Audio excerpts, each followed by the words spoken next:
ኦሮሚያ ክልል አርሲ ዞን ሄደን በመናይበትና በመናጣራበት ሰዓት ከተጎጂ ቤተሰቦችና ካነጋገርናቸው ሰዎች በተሰጠ ምላሽ ይህን የፈጸሙት ራሳቸውን ፋኖ ናቸው የሚል ምላሽ ተገኝቷል። ጠቅላይ ሚኒስቴሩ በቃል በማዘዝ ድርሰቱን ጻፈው። የሰላም ሚኒስቴርና የኦሮሚያ ፖሊስ አዛዥ አርታዩን ሰሩት። የሃይማኖት ተቋማት ጉባኤና ቄስ ዳዊት ቆንጆ አድርገው ተወኑት። በአርሲ የተፈጸመው ጥቃት ሃይማኖትንም ማንነትንም መሰረት ያደረገ አይደለም በማለት ክዷል። ከጄኖሳይዱን ከፈጸሙት ጭፍጨፋውን ከፈጸሙት ወገኖች ተሰልፏል። ዛሬ እነዚህ ሰዎች የሞቱ ወገኖቻችንን ለሁለተኛ ጊዜ ገለዋቸዋል። በወንጀል እንፈልጋቸዋለን። ድየው የተፈጸመው ሃይማኖት ተኮር ወይም ብሔር ተኮር አይደለም ሲሉ ይሰማሉ። ሰው አያልቅስብህ እንዳታለቅስ፣ ሰው አያልቅስብህ ዘርህ እንዳይጠፋ፣ እድሜህ እንዳያጥር፣ ሁለቱንም ዓለም እንዳታጣ። ብንሰርክም ባንሰርክም እንኳን ክርስቲያን ሆን መሬት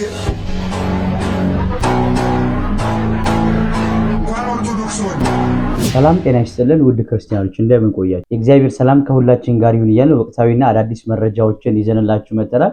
እንዲሁም ደግሞ አሁን የምንመለከተው ቪዲዮ የሃይማኖት ጉባኤ መግለጫ እንዳወጣ የማይዘነጋ ነው። በጥቂቱ ይሄን መግለጫ አስመለክታችሁና መግለጫ ተከትሎ ብዙ ሐሳቦችና ብዙ ጋጪ የሆኑ ነገሮች ተነስተዋል። እስኪ እነሱን ቪዲዮም አስመለክታችኋል። ከመግለጫው እንጀምር። ሰብስክራይብ ለምንድን ነው የማታደርጉት?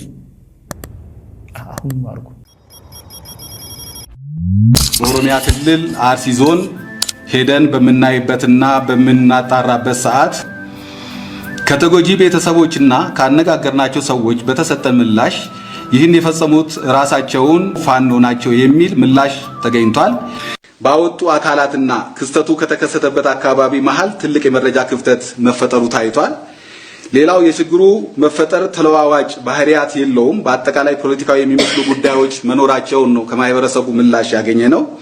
የችግሩ ተጋላጮች አንድ ወገን ላይ ያነጣጠረ ማለትም ብሔር ሃይማኖትን መሰረት ያላደረገ መሆኑንና ሁሉንም ያሳተፈ ማለትም አባገዳዎችን፣ አደስንቄዎችን እንዲሁም ሙስሊሙንም ሆነ የኦርቶዶክስ እምነት ተከታዩን እና ሌሎችንም የክርስትና እምነት ተከታዮችንም ጭምር የጎዳ ጉዳት መሆኑ ተገልጾልናል።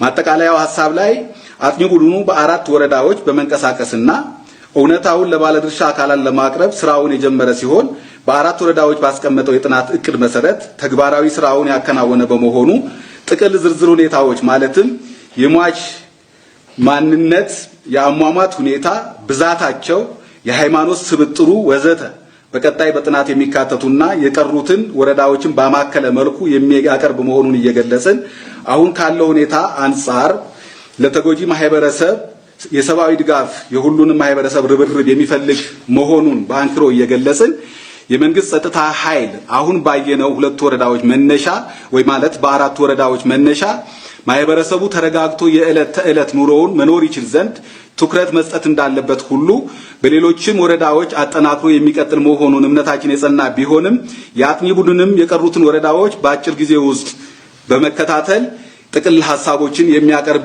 ይሆናል ማለት ነው። ከአንዳንድ የማህበረሰብ ክፍሎች በተለይ በስርካ ወረዳ የቤተ ክህነት ሰብሳቢና የእስልምና ጉዳዮች የወረዳው እስልምና ጉዳዮች ምክር ቤት ሰብሳቢ በአካል አግኝተን ባነጋገርናቸው ሰዓት አጥቂዎቹ አንድም ሃይማኖት እንደማይለዩ የሁሉም ሃይማኖት ስብጥር እንደሆኑ ተገልጾልናል።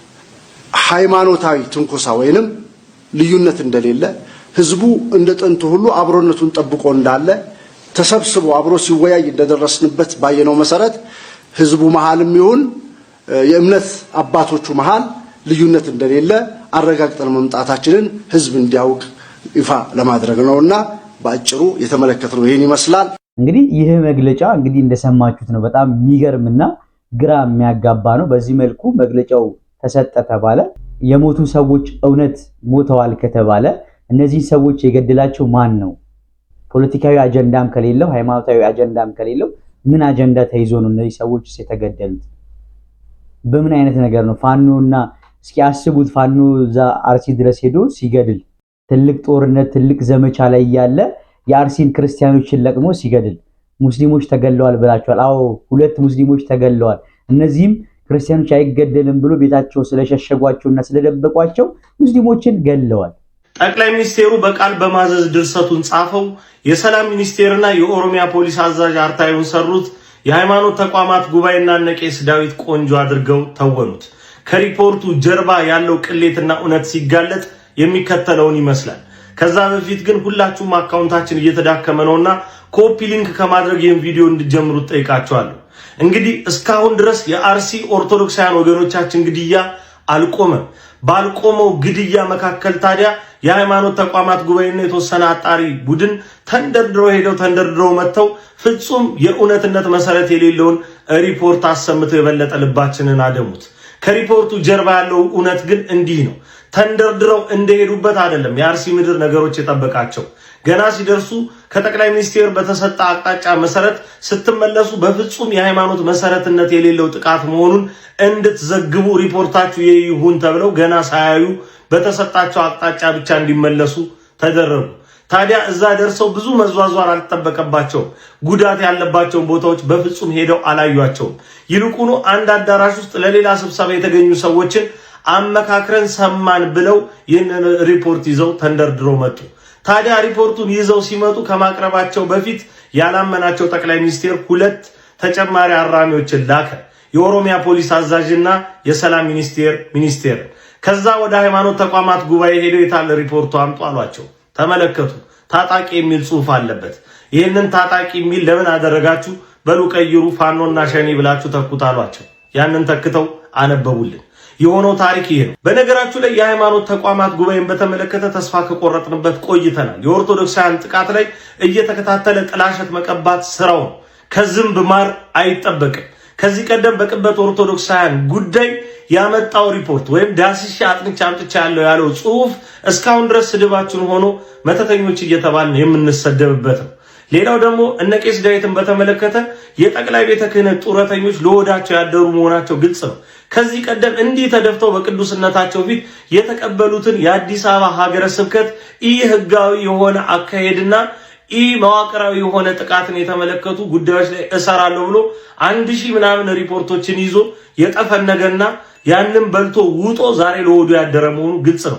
ከነዚህ ሰዎች መካከል አንዱ ቄስ ዳዊት ነው። ስለዚህ በእንደዚህ ያሉ የተዳከሙ ሪፖርቶች የሚቆም ጥያቄና የሚቆም ትግል የለም። አሁንም ድረስ ቅድስት ቤተክርስቲያናችን በዚህ ያህል ደረጃ እየተነካችና እየተወረረች እኛ በእናንተ ሪፖርት ተዳክመን እንዲሆነ ነገሩ ብለን የምንተው አይደለም። ቤተክርስቲያናችን እስክትከበር ድረስ እስከ መጨረሻው ጥግ እንጓዛለን።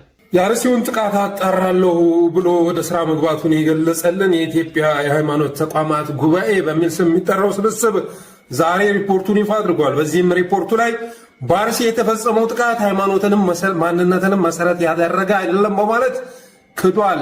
ከጄኖሳይዱን ከፈጸሙት ጭፍጨፋውን ከፈጸሙት ወገኖች ተሰልፏል። አገዛዙ ሆን ብሎ እንዲያድበሰብሰው የላከው ስብስብ በመሆኑ የተነሳ የሃይማኖቱን ፕሪንሲፕል አትዋሽ፣ ከገዳይ አትተባበር የሚለው ሁሉ ክዶ ዛሬ ፍጥጥ ያለ መግለጫ አውጥቷል። እንደውም ግድያውን የፈጸሙት አንዳንዶቹ ሸኔ ነው ብለውናል፣ አንዳንዶቹ ፋኖ ነው ብለውናል አሉ። አርሲ ላይ ፋኖ ጭፍጨፋ ፈጸመ ሲባል አስባችሁታል? ለዛውም ኦርቶዶክሳውያን ላይ ማለት ነው። እና ጭራሽ ለኢትዮጵያ ጆሮ ሊጥም የማይችል መግለጫ ይዞ መጥቷል። ዛሬ እነዚህ ሰዎች የሞቱ ወገኖቻችንን ለሁለተኛ ጊዜ ገለዋቸዋል። በወንጀል እንፈልጋቸዋለን፣ እንጠይቃቸዋለን። የፍትህ ቀን መምጣቱ አይቀርም። ዛሬ ነፍሰ ገዳዮችን ለመታደግ ነፍሰ ገዳዮች ስልጣን ላይ በመቀመጣቸው የተነሳ እነሱን ለመታደግ ብለው ጭራሽ ለኢትዮጵያ በማይጠቅም መልኩ ለራሳቸውም በማይጠቅም መልኩ እንደዚህ አይነት ፍርደ ገምድልነት፣ እንደዚህ አይነት አጭበርባሪነት፣ እንደዚህ አይነት ዋሾነት፣ መሸጦነት በኢትዮጵያ ታሪክ ታይቶ አይታወቅ። አንድ ምዕመን አንድ ግለሰብ እንኳን እንደዚህ አይነት ክህደት አይፈጽምም። እነዚህ የሃይማኖት አባት ሊባሉ ቀርቶ ጭራሽ ሃይማኖትም የላቸውም። ከሃዲያን ናቸው። ከሃዲያን የአርሲውን ጥቃት ማን እንደፈጸመው ማን እንዳቀነባበረ ይታወቃል። አገዛዙ ሲፎክር ነበር፣ ብዙ መረጃዎች ሲመጡ ነበር እና ገዳዮቹ በህግ እንዳይጠየቁ መንግስትም እንዳይጠየቅ ጭራሽ ሸኔና ፋኖ ላይ ለድፈው መጥተዋል። ግን ይህንም መዝግቡት፣ ዋጋ ትከፍላላችሁ። ዛሬ ባዳፈናችሁት ፍትህ ዋጋ ትከፍላላችሁ። መዝግባችሁ ያዙት። ከጅማ በሻሻ ስንት እንደሆነ እናውቀዋለን። እውነት ለማውራት እናውቀዋለን። በምን አይነት መንገድ እንዳለም እናውቀዋለን። እኔ 4 ኪሎ እያለውን በደንብ አውቀዋለሁ። ታጋይን ማለቴ ነው። ቅድስተ ማርያም እየመጣ ማህሌት ይቆም ነበር። ማህሌት ጽጌ መልክ በል ሲባል እንኳን እንዴት እንደነበር አውቀዋለሁ። ይሄ የስም ነው ይውላችሁ። የዘንድሮ ቄስ እንዳልኳችሁ ይሄንን ቄስ ብሎ መሳለም በራሱ እውነት ለማውራት እንደዛ ነው። እና ዞሮ ዞሮ ምንድነው አጠረስ እናደርገው አጀንዳ አንቀበል እባካችሁ። ጸግሽዬ ራስን ጠብቅ እየተባልከ ነው። ምንም አይሆንም። ማን አባቱ ይናገረዋል? ምንም አይሆንም። እግዚአብሔር አለ። እስራኤልን የሚጠብቃቸው የእስራኤል አምላክ አይተኛም አያንቀላፋም ተብሏል። የጸግሽ አምላክ የሚተኛ የሚያንቀላፋ አምላክ አይደለም። የነ ቢኒ አምላክ የሚተኛ የሚያንቀላፋ አምላክ አይደለም። ጠባቂያቸው አይተኛም፣ አይተዋቸውም። አዎ አምላክ ነሳ አምላክ አድኖ ነው የምንለው እኮ አይደል? አዎ ምንም ጥያቄ የለውም። አንፈራም፣ እንዳትፈሩ። ምንም የፈለገ ሰው ያስፈራራችሁ በቃ ይሄ ነውና እንበርታ። ግድያው የተፈጸመው ሃይማኖት ተኮር ወይም ብሔር ተኮር አይደለም ሲሉ ይሰማሉ። እንግዲህ በኢትዮጵያ ኦርቶዶክስ ተዋሕዶ ቤተክርስቲያን ምዕመናትና ምዕመናን በአርሲ የተገደሉት ኦርቶዶክሳውያን አይደሉም ሲል እንግዲህ የሃይማኖት ጉባኤ አጠቃላይ ባወጣው መግለጫ ተናግሯል። በአንድ በኩል ደግሞ መግለጫውን ሲሰጥ ደግሞ እነዚህን ንጹሃን የገደላቸው በአማራ ክልልና በኦሮሚያ ክልል የሚገኙ ታጣቂ ኃይሎች ናቸው ግድያውን የፈጸሙት ሲል ተናግሯል።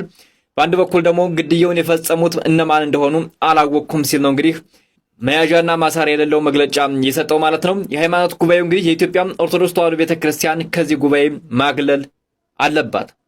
እንደ ኢትዮጵያ ኦርቶዶክስ ተዋሕዶ ቤተክርስቲያን ምዕመናትና ምዕመናን እንግዲህ በአማራ ክልል የሚንቀሳቀሱ ታጣቂዎች አርሲ ድረስ ሄደው መግደል ምን አስፈልጋቸው? ሃይማኖት ተኮር ካልሆነስ ከዚህ ጋርስ ምን አገናኘው የሚለው እንግዲህ የእናንተ ትዝብትና የእናንተ ምላሽ ነው የሚሆነው። ኦኬ፣ የኢትዮጵያ ሃይማኖታዊዎች ጉባኤ በአርሲ የተደረገው ግድያ ሃይማኖታዊም ፖለቲካዊም አይደለም ብሎናል። ሃይማኖታዊም ፖለቲካዊም ካልሆነ ምንድን ነው? ግድያ መደረጉንም አለመካዳቸው እነሱ መሆናቸው ነው። የተወደዳችሁ አንድ እውነት ልንገራቸው። ሃይማኖታዊና ፖለቲካዊ ካልሆነ የሚሆነው የሰፈር ዱርዬዎች ተሰብስበው ነው ማለት ነው የተጋደሉት። የ8 ዓመት ልጅ፣ የ7 ዓመት ልጅ፣ የ60 እና የ70 ዓመት ሽማግሌ አዛውንት የሚኖሩበትን ቤት እያቃጠሉ ምናምን የገደሉ ሰዎች ፖለቲካዊም ሃይማኖታዊም መሰረት ከሌላቸው ምንድን ነው ዓላማቸው? የጎሳ ግጭት ነው እንዳይባል ምንም አይነት የመዋጋት ነገር የለም። የ8 እና የ7 ዓመት ልጆች አይዋጉም። ፕላስ ቪክቲሞቹ ሁሉም ማለት ይቻላል የኦርቶዶክስ እምነት ተከታዮች ናቸው። እና እኔ የሃይማኖት ጉባኤውን የምጠይቀው ነገር ምንድን ነው? ሙሉ አርግልን መረጃውን። የሃይማኖትም የፖለቲካም ካልሆነ የምንድን ነው ግድያው? የደረስክበት መረጃ ምን ይላል? በምን ያህል ጥልቀት አጥንታችሁታል? ምን ያህል ሰዎች ኢንተርቪው ያደረጋችሁ? ምን ያህል ተጎጂዎችን ጎበኛችሁ? ማለት 140 ሰዎች ሞተዋል። ከ140 ሰዎች ውስጥ የስንቶቹን ቤተሰብ አናገራችሁ? ማለት የጥናታችሁ ፓራሜትሮች ምንድን ናቸው? ግልጽ አድርጉልን። እኛ ፕሮፓጋንዳ አንፈልግም። የምንፈልገው ምንድነው? መረጃ ነው። ጥናት አካሂዳችኋል። ሃይማኖታዊ ይዘት የለውም። እሺ ጥሩ። እኔ ሃይማኖታዊ ይዘት ቢኖረው ደስ አይለኝም፣ በጣም ያሰለቻል። ፖለቲካ ይዘት የለውም፣ በጣም ደስ ይላል። የኢትዮጵያ የፖለቲካ መገዳደል ቢበቃት በጣም ደስ ይለኛል። እሺ ጌታዬን የምጠይቀህ ነገር፣ ምክንያቱም መግለጫውን የሰጠው አንተ ስለሆንክ፣ ሃይማኖታዊም ፖለቲካዊም ካልሆነ ግድያው ምንድን ነው ምክንያቱ? ከ140 ሟች ቤተሰቦች ውስጥ የተሰጣችሁ ምላሽ ምን ይመስላል? የሟች ቤተሰቦች ምን አሉ? ሃይማኖታዊ ነው ወይስ አይደለም አሉ? ፖለቲካዊ ነው ወይስ አይደለም አሉ? ምንድን ነው ምክንያቱ? ይሄንን ግልጽ አድርጉልን እባካችሁ። ኢትዮጵያ ውስጥ ስልጣን የተሸከማችሁ ሰዎች የስልጣኑ እንትን አይስፋችሁ ማለት በቃ ኢትዮጵያውያኖች ይኸውላችሁ፣ በጣም ብዙ የተማረ ሰው አላት፣ የሚያስተውል ሰው አላት እና ጥያቄ ይጠይቃል። እኔ ጥናት ለማድረግ ተነሳሽነቱን ወስዳችሁ መሄዳችሁ ጥሩ ነው። ግድያውን ማውገዛችሁ ጥሩ ነው። በት ማድበስበስ ልክ አይደለም። አንድ አባባል አለ፣ የችግሩን ምክንያት ማወቅ ወይም ችግሩን ማወቅ 50% ሶሉሽን ነው። ሃይማኖታዊም ፖለቲካዊም አይደለም የችግሩ መነሻ ይሄ ነው፣ የግድያው ምክንያት ይሄ ነው የሚል አይደለም።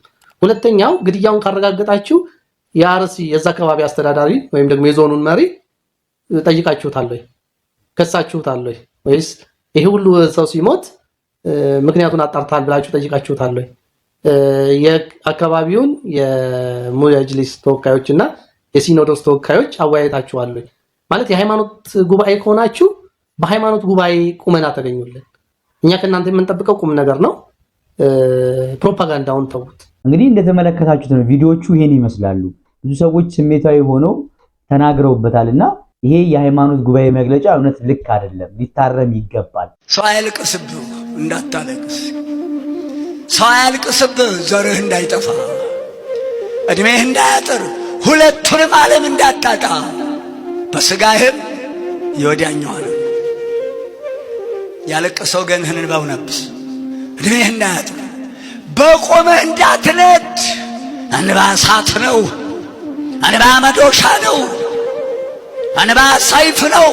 አባቴ ልጅ ሆኜ እንባ የሰበረው አይጠገንም፣ እንባ የጣለው ትንሣኤ የለውም ይሉ ነበር። እንባ የሰበረው አያንሰራራም፣ አይገባኝም ነበር። ውሃ አይደለም ምን ማለታቸው? እንዴት ነው የሚሰብረው? እንባ አረ ቃላት የለም። በእንባ የሚያመጣው ፍዳ፣ እንባ የሚያመጣው የሚያነደው እሳት፣ አረ ቃላት የለውም፣ አይገለጥም። ሰው አታስለቅስ። በሌላ ቪዲዮ እስከምንገናኝ ቸር ቆዩልኝ። ብንሰርቅም ባንሰርቅም እንኳን ክርስቲያኑን መሬት እንኳን ኦርቶዶክስ ሆነ